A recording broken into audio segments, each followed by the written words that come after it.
In this video today, I'm going to be going through my 5-step process to get and stay inspired to live a healthy lifestyle so that you can have better well-being and ultimately a better quality of life.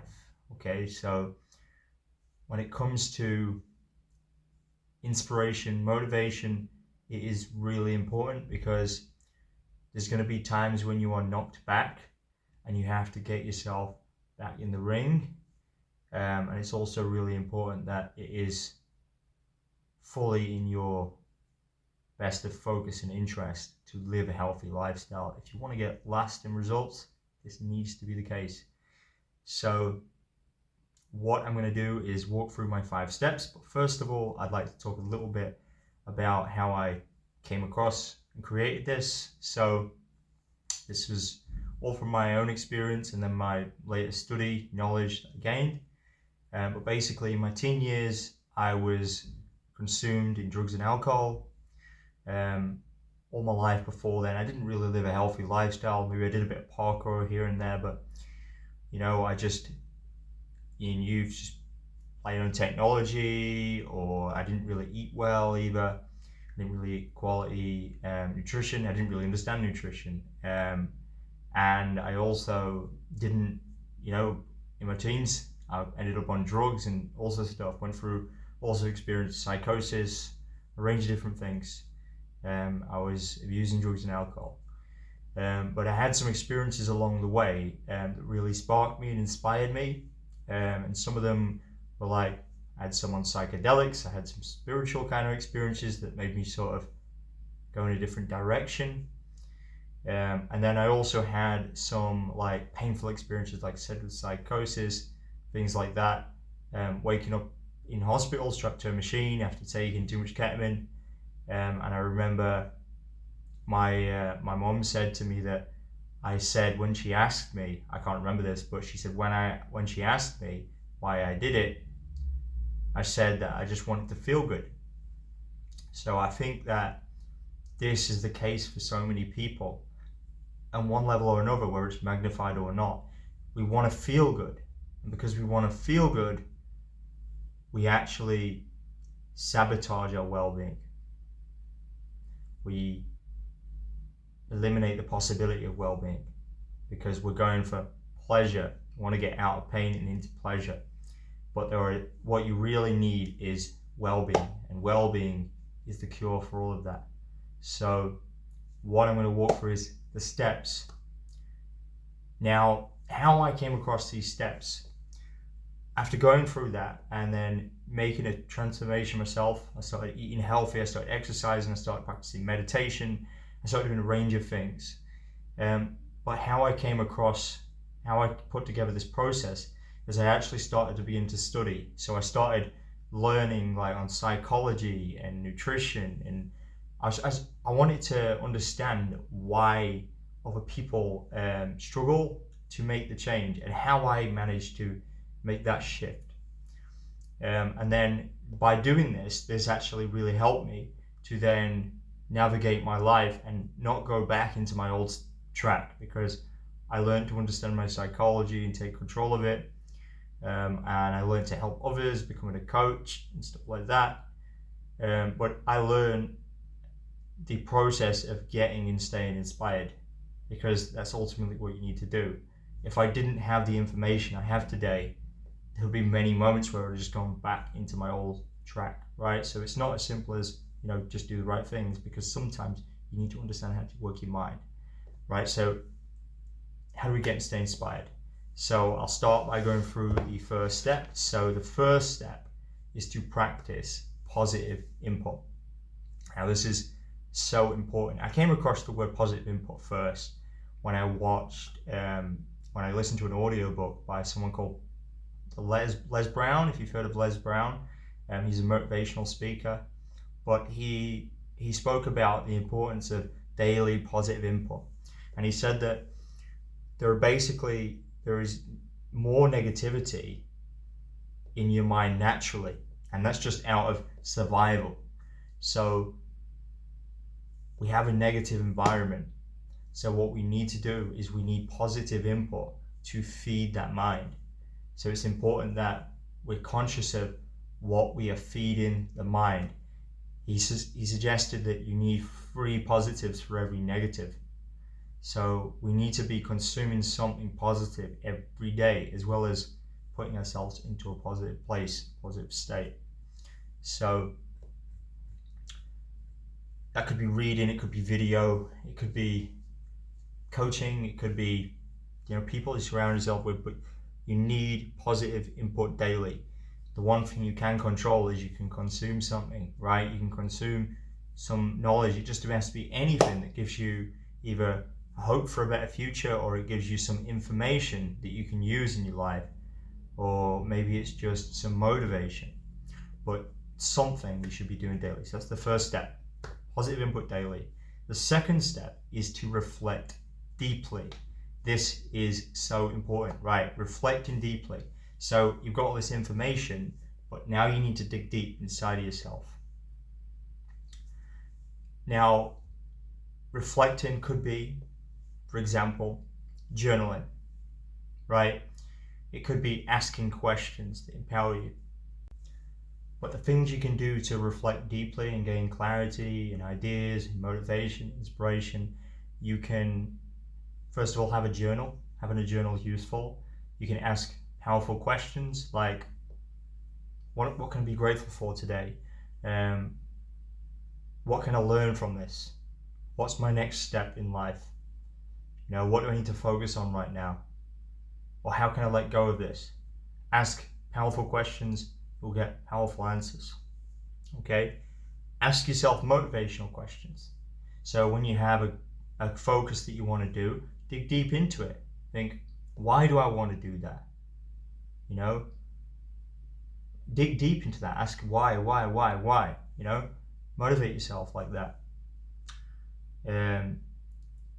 Background music really helps. So something I do is I often put on some like motivational, inspirational, or creative music in the background when I'm doing things like when I'm reading, or when I'm even sometimes when I'm trying to exercise or get myself into the zone of something.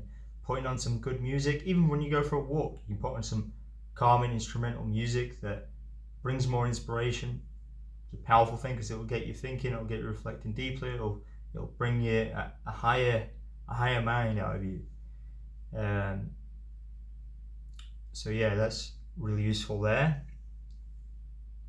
Okay, another thing you can do is the gap map. So I don't know if you've seen this, but basically you write down, you brainstorm where you are now, you write down where you want to be, and you look at why you want that, and then at the top you write how.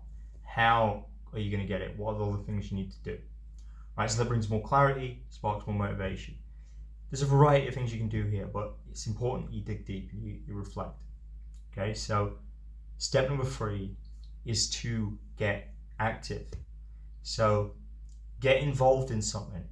Go and actually do something, whether that is joining with a fitness class, or try a new workout program, or it could be to go and get a trainer, or it could be to go out for a run. It could be to schedule something in, join a flow session online. It could be anything, right? But go and do something to get active.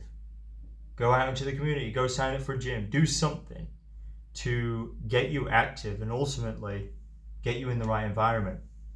And that leads on to the last step, which is to set up the environment. Sorry, not the last step.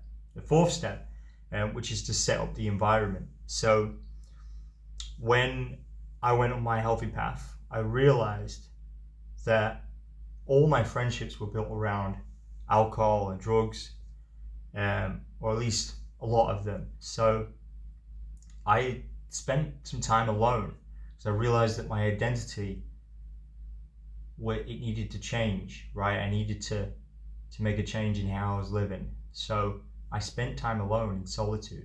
It's really important that you get comfortable with spending time in solitude. If you want to recreate yourself, you're not happy with where you are, then you need to be confident with that, because again, environment is a lot, and there's some things you can do also to navigate the environment, because there's certain things like, for example, things that maybe you have to see them is either work or their family, or it could be anything like that. Now, you got to navigate that. So don't say something too big too fast. So if you say, I'm never drinking alcohol again, I'm doing all this, I'm going completely, they'll feel threatened by that. They might actually be like, well, maybe I won't be able to drink with them anymore, spend as much time with them or something like that, right? So transition that. So just say, I'm trying this new thing right now. So when they offer you a drink or a smoke, you say, look, I'm trying this new thing right now. I'm just going on a 30-day detox, for example. It's not as threatening, right? I'm detoxing for 30 days, but thank you. And then, you stretch that out a little bit until eventually you're confident to say, I'm actually enjoying not drinking right now, or I'm enjoying not smoking right now. And then eventually you just say, no, like, it's not part of what I do, right? That's step number 4. So set up your environment to win. Another thing you can do is think about your home environment. Make sure that there's not junk foods around, there's not lighters around, remove the things that are risk. Make it easier to live a healthy lifestyle, right? Get some dumbbells, get something around the house that is going to motivate you to make healthy choices, right? Make it easier to be healthy than to be unhealthy. Put healthy foods in the cupboards. Remove the junk foods. Step number 5, commit and repeat. So this step is probably the most important step. But ultimately, if you want to live a healthy lifestyle and you want to create that, you have to make a commitment, and it has to be a lifetime commitment. If you see it like this, it doesn't matter how busy my life is, it's important that my health is prioritized, because my health is the center of everything.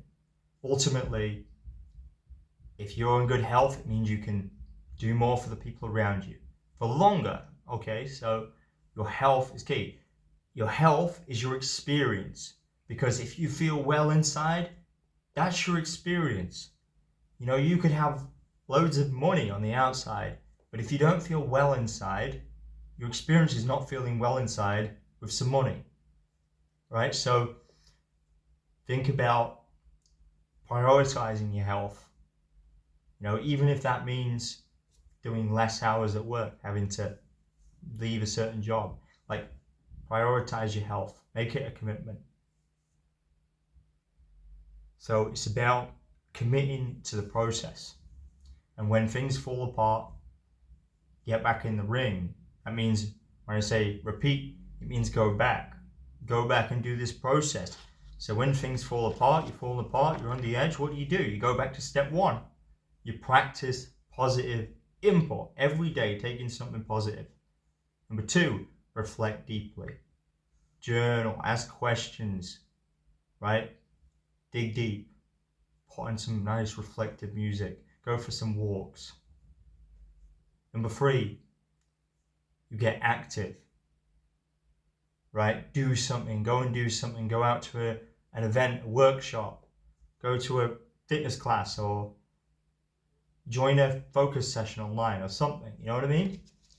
Step number 3. Step number 4, set up your environment. Do something to set up your environment, whether that is spend time in solitude, go around a friend that you know is inspirational or positive, right? Go and remove some things from your cupboard. Step number 5, again, commit and repeat. Write it down why you're committed to sustaining your health. Why are you committed to a healthy lifestyle? Repeat the process. Keep it going. Make it a lifetime commitment. And the more you say to yourself, it's a lifetime commitment, the more you'll believe it, and it'll become part of who you are. Thank you for listening today. If you found this valuable, please drop us likes, comments, shares, follows, subscribes, engage, please. It will help me, and it also means that I can continue to put out content for you to help you on your journey with building a healthy lifestyle that really lasts, and ultimately expanding your well-being and expanding your life.